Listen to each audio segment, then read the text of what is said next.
नमस्कार, मैं हूं अमित शर्मा। हमारे खास कार्यक्रम जनता सरकार में बात करेंगे सत्ता के सिंहासन से लेकर जनता के सरोकारों तक। वहीं आपको हम बताएंगे प्रदेश सरकार की हर उस योजना के बारे में जो होंगे आपके काम के। आपको हम बताएंगे सरकार के उन विकास कार्यों के बारे में जिनका सीधा फायदा आपको हो रहा है। तो अगले 30 मिनट तक आप बने रहिए हमारे साथ और देखते रहिए जनता सरकार।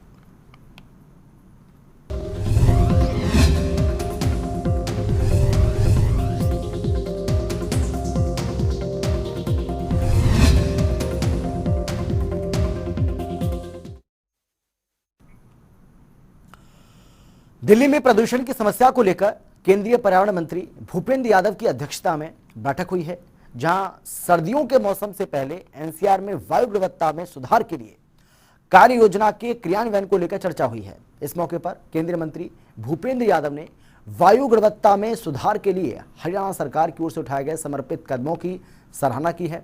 इस बैठक में कई राज्यों के अधिकारी भी मौजूद रहे।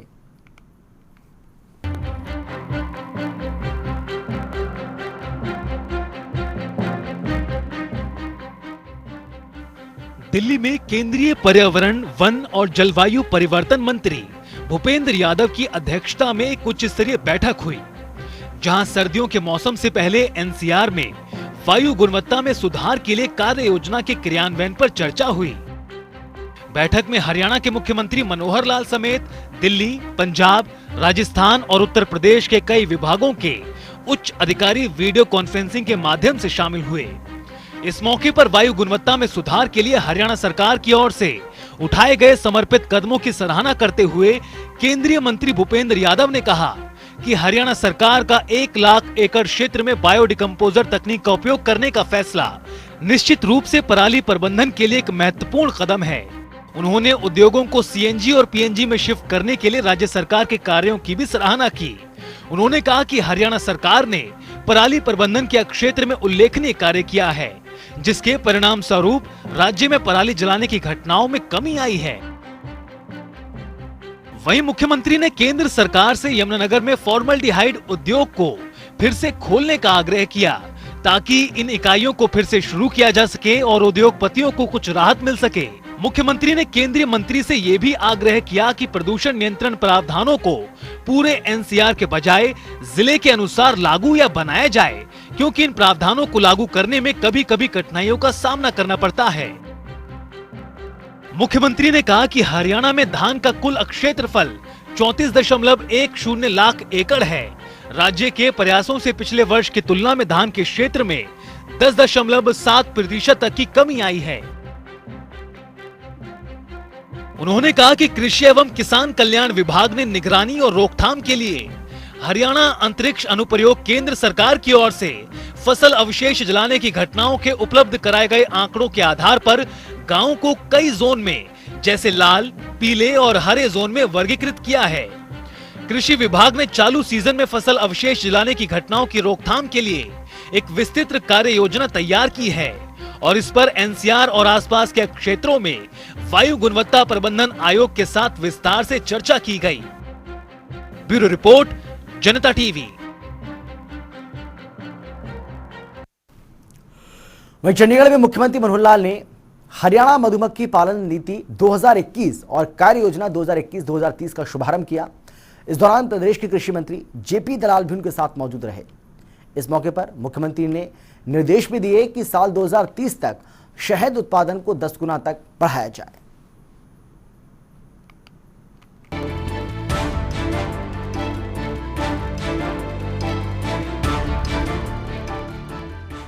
हरियाणा में मधुमक्खी पालन को बढ़ावा देने के उद्देश्य से मुख्यमंत्री मनोहर लाल ने हरियाणा मधुमक्खी पालन नीति 2021 और कार्य योजना 2021-2030 का शुभारंभ किया।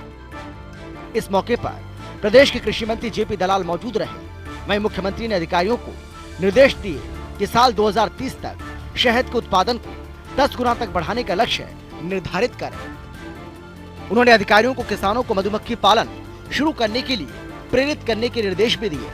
इसके साथ ही पहली बार मधुमक्खी पालन की पहल को अपनाने के लिए 5000 नए किसानों को प्रेरित करें। इसके लिए राज्य सरकार किसानों को सहायता प्रदान करेगी। उन्होंने कहा कि मधुमक्खी पालन के साथ साथ किसानों को सूरजमुखी और सरसों जैसी वैकल्पिक फसलों की बुवाई के लिए भी प्रोत्साहित किया जाए। सीएम ने कहा कि शहद और उसके उत्पादों से जैसे royal jelly, B wax, propolis, मधुमक्खी पराग और मधुमक्खी विष की बिक्री से किसानों की आय कई गुना बढ़ जाएगी। इस दौरान सीएम ने अधिकारियों को ये भी निर्देश दिए कि मधुमक्खी पालन के माध्यम से अपनी आय बढ़ाने में मदद करने के लिए छोटे किसानों पर अधिक ध्यान केंद्रित करना सुनिश्चित करें। उन्होंने कहा कि निजी उद्यमियों को मधुमक्खी के बक्सों के निर्माण का व्यवसाय शुरू करने के लिए प्रोत्साहित किया जाना चाहिए और विभाग इन बक्सों की गुणवत्ता की निगरानी करे। वहीं इस मौके पर कृषि एवं किसान कल्याण विभाग की अतिरिक्त मुख्य सचिव डॉक्टर सुमित्रा मिश्रा ने कहा कि अगर हम मधुमक्खी पालन के उत्पादों पर ध्यान देंगे तो किसानों की आय में उल्लेखनीय वृद्धि होगी। उन्होंने बताया कि एकीकृत मधुमक्खी पालन विकास केंद्र यानी कि IBDC रामनगर कुरुक्षेत्र एक अनूठा संस्थान है और हमारा लक्ष्य इसे उत्कृष्टता केंद्र बनाना है। वहीं बागवानी विभाग के महानिदेशक डॉक्टर अर्जुन सिंह सैनी ने हरियाणा मधुमक्खी पालन नीति 2021 और कार्य योजना 2021-30 पर विस्तृत प्रस्तुतिकरण दिया। प्रस्तुतिकरण के दौरान उन्होंने बताया कि हरियाणा देश में शहद उत्पादन में 7वें स्थान पर है। हरियाणा में 4,800 मीट्रिक टन शहद उत्पादन होता है। साल 2019-20 में देश में लगभग 1 लाख मीट्रिक टन शहद का उत्पादन हुआ। देश में उत्पादित शहद का 60% जिसकी कीमत 600 करोड़ रुपए है का निर्यात किया जाता है। बैठक में मुख्यमंत्री को अवगत कराया गया कि विभाग की ओर से मधुमक्खी पालन को बढ़ावा देने के लिए तमाम पहल की जाएगी, जिसके अंतर्गत Honey trade centre, village of excellence, testing lab आदि की स्थापना की जाएगी। वहीं कार्यक्रम के दौरान मुख्यमंत्री के प्रधान सचिव वी उमाशंकर, चौधरी चरण सिंह, हरियाणा कृषि विश्वविद्यालय के कुलपति डॉक्टर BR कंबोज और महाराणा प्रताप बागवानी विश्वविद्यालय के कुलपति डॉक्टर समर सिंह भी मौजूद रहे। जनता टीवी के लिए चंडीगढ़ से पवन सिवर की रिपोर्ट।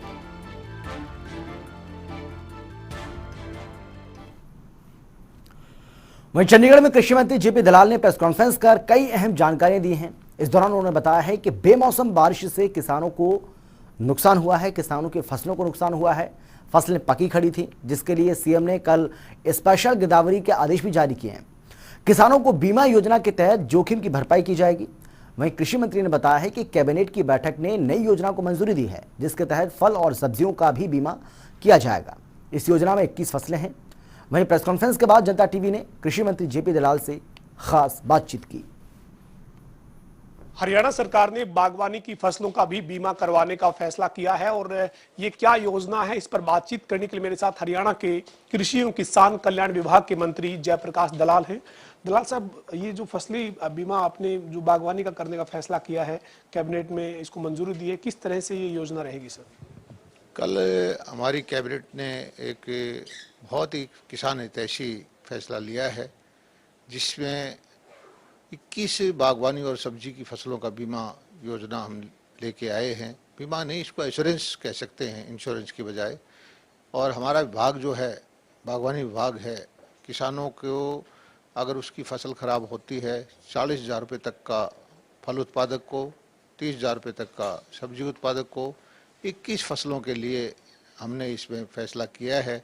और हरियाणा में लगभग 9-10 लाख एकड़ ज़मीन में सब्जियों और फलों की खेती करते हैं और इन किसानों को बहुत जोखिम झेलना पड़ता था। इनको फसल खराब होती थी तो कोई नीति नहीं थी कि इनको पैसा मिल सके, और ऐसी नीति पूरे देश में नहीं है, किसी प्रदेश में नहीं है। हरियाणा पहला प्रदेश है जो किसानों की चिंता करते हुए हमारे फसलों के अलावा जो बागवानी और सब्जियों की खेती करते हैं किसान, उनके लिए ये योजना लेके आए हैं। बहुत अच्छी योजना है और देश में पहली योजना है।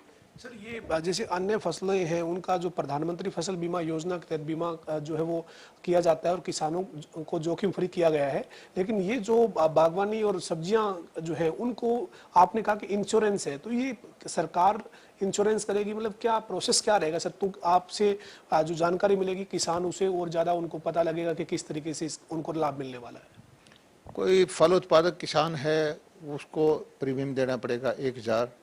मेरी फसल मेरा ब्यौरा पर रजिस्टर कराएं कि उसके यहाँ ये फल है, और उसको अगर फल ख़राब होता है तो तुरंत उस पोर्टल पर सूचना दें। 3 दिन के अंदर उसकी चेकिंग कराएंगे, थर्ड पार्टी से चेकिंग होगी और उसके खाते में पैसे डाल देंगे। इसी तरह सब्जी का उत्पादक किसान है वो 750 रुपये मेरी फसल मेरा बीमा पर रजिस्टर करके बीमा की वो सूचना दे दे, और उसकी भी अगर फसल खराब होती है तो वो सेम प्रक्रिया है। और बहुत थोड़ा प्रीमियम हमने सिर्फ 2.5% रखा है, और सरकार अपने खजाने से विभाग, मेरा हॉर्टिकल्चर विभाग जो है वो इस एश्योरेंस योजना को चलाएगा। अनोखी योजना है, देश में सबसे पहली बार कर रहे हैं। सारे देश में एक एप्पल को छोड़ के हिमाचल में और बागवानी और फलों के लिए इस तरह की योजना किसी प्रांत में नहीं है। सर, ये हरियाणा में बागवानी की तरफ लोगों का रुझान भी बढ़ रहा है, और बागवानी को लेकर जो आपने ये फैसला लिया है, आप मानते हैं कि सरकार ने किसान को, जो बागवानी का किसान है उसको जोखिम फ्री किया है, तो इससे और ज़्यादा लोगों का उत्साह बढ़ेगा, और जो आप फसलों का विविधीकरण पे जोर दे रहे हैं उसमें और ज़्यादा सहयोग मिलेगा? किसान की सहायता करने के 3 ही तरीके हैं कि उसको अच्छा खाद बीज, अच्छी सुविधाएं दें, बिजली दें, पानी दें, उपजाऊ धरती दें। उस दिशा में हमने बहुत सारे कदम उठाए। फिर उसके उत्पादन का जो जोखिम है उसका बीमा करें। तीसरा, उसको मार्केट उपलब्ध कराएं। तो हरियाणा प्रदेश एक एक कदम सोच सोच करके किसान हित में फैसले लेते जा रहे हैं, और देश में सर्वश्रेष्ठ नीतियाँ हमारी है, और किसान का प्रदेश है। किसानों की आमदनी बढ़ाने के लिए तरह तरह की योजनाएं हम लेके आते हैं, चाहे वो मछली की योजना है, चाहे वो दुग्ध उत्पादन की है, चाहे मशरूम पालन की है, चाहे मधुमक्खी की है, बागवानी की है, तरह तरह की योजनाएं हैं, सैकड़ों तरह की योजनाएं हैं। और हम किसानों के बच्चे जो बेरोजगार हैं, गांव में रहते हैं, उनके लिए अभी हमने बेरोजगार बच्चे हैं हरित स्टोर करके ग्रोसरी स्टोर खुलवाए, 5000 स्टोर उनके खुलवाएंगे। तो हमारा मकसद ये है कि गांधी जी ने जैसे कहा था कि भारत गाँव का देश है, भारत की आत्मा गाँव में बसती है, और ग्रामीण अर्थव्यवस्था उठेगी तो देश आगे बढ़ेगा। गांव के अंदर रोजगार के साधन, किसान को सबल बनाना, किसान को सक्षम बनाना, ये हमारी नीति है, ये हमारी योजना है। सर, आज भी मौसम खराब है, लगातार पिछले कुछ दिनों से पकी हुई फसल के ऊपर बारिश हुई है। मुख्यमंत्री जी से आपकी क्या चर्चा हुई है सर, और क्या कोई फैसले लिए गए हैं जो बारिश से नुकसान हो रहा है उसको लेकर?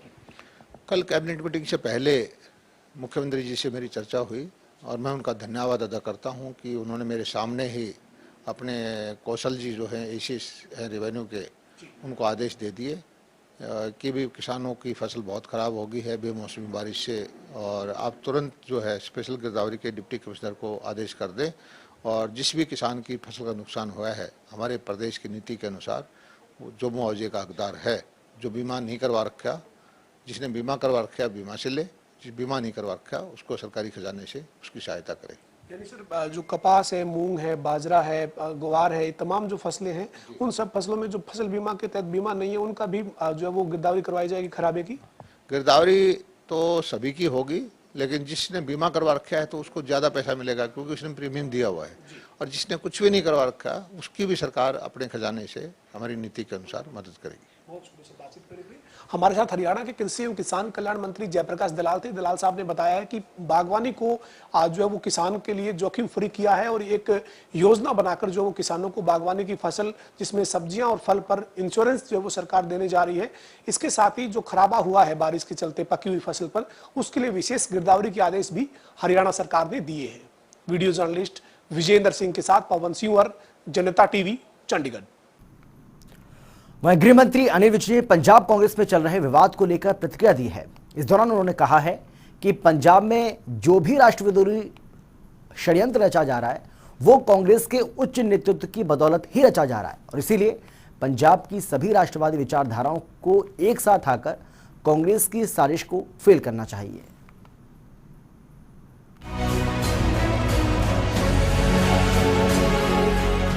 हरियाणा के गृह मंत्री अनिल विज ने अंबाला में बुधवार को कई मुद्दों पर प्रतिक्रिया दी। इस दौरान उन्होंने पंजाब कांग्रेस में चल रहे विवाद पर कहा कि पाकिस्तानी समर्थक नवजोत सिंह सिद्धू को पंजाब की सत्ता में लाने के लिए कांग्रेस की गहरी राष्ट्र विरोधी साजिश है, इसलिए राष्ट्रवादी कैप्टन अमरिंदर सिंह का राजनीतिक तौर पर कत्ल कर दिया गया। पंजाब में पाकिस्तान समर्थक पाकिस्तान के प्रेसिडेंट इमरान खान और वहाँ के आर्मी चीफ बाजवा के मित्र नवजोत सिंह सिद्धू और उसके साथियों को सत्ता में लाने का कांग्रेस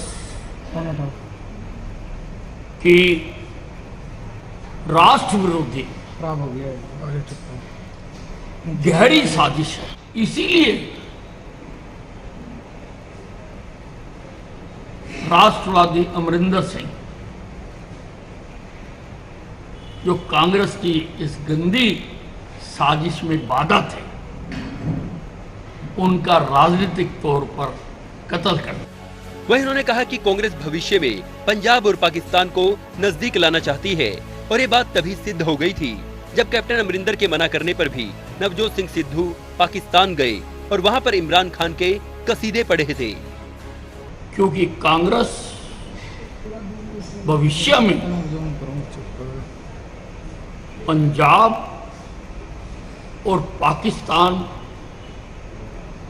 को नजदीक लाना चाहती है और चाहती है कि ये दोनों इकट्ठा होकर चले। ये बात तब भी सिद्ध हो गई थी जब सिद्धू अमरिंदर सिंह के मना करने पर भी पाकिस्तान गए, वहां पर इमरान खान के कसीदे पढ़े, जावेद के गले मिले। जब वो वापिस आए तो जब उनसे पूछा गया कि आप कैप्टन के मना करने के बावजूद भी पाकिस्तान गए, तो उन्होंने कहा मेरा कैप्टन अमरिंदर सिंह नहीं है, मेरा कैप्टन राहुल गांधी है। वहीं गृह मंत्री अनिल विज ने कहा कि पंजाब में जो भी राष्ट्र विरोधी षड्यंत्र रचा जा रहा है वो कांग्रेस के उच्च नेतृत्व की बदौलत रचा जा रहा है। इसलिए पंजाब की सभी राष्ट्रवादी विचारधाराओं को एक साथ आकर कांग्रेस की साजिश को फेल करना चाहिए। इसका मतलब कि जो खेल खेला जा रहा है, जो राष्ट्र विरोधी षड्यंत्र रचा जा रहा है, वह कांग्रेस के उच्च नेतृत्व के द्वारा ही रचा जा रहा है।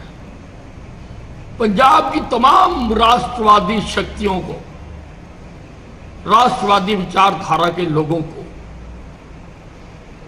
इकट्ठे आना चाहिए, हाथ मिलाना चाहिए, कांग्रेस की इस घृणित साजिश को फेल करने के लिए, नाकामयाब करने के लिए। इसके साथ उन्होंने कहा कि कांग्रेस में राहुल गांधी और सोनिया गांधी के पास अनुभव की कमी है, जिसका उदाहरण सभी कांग्रेस शासित राज्यों में देखने को मिल रहा है। जनता टीवी के लिए अंबाला से हरप्रीत सिंह की रिपोर्ट। वहीं सिरसा में कैबिनेट मंत्री रणजीत सिंह ने पत्रकारों से बातचीत करते हुए कई अहम मुद्दों को लेकर अपनी बात रखी है। इसके साथ उन्होंने सिरसा और फतेहाबाद जिले के लोगों को 25 सितंबर के दिन चौधरी देवीलाल की जयंती का निमंत्रण भी दिया।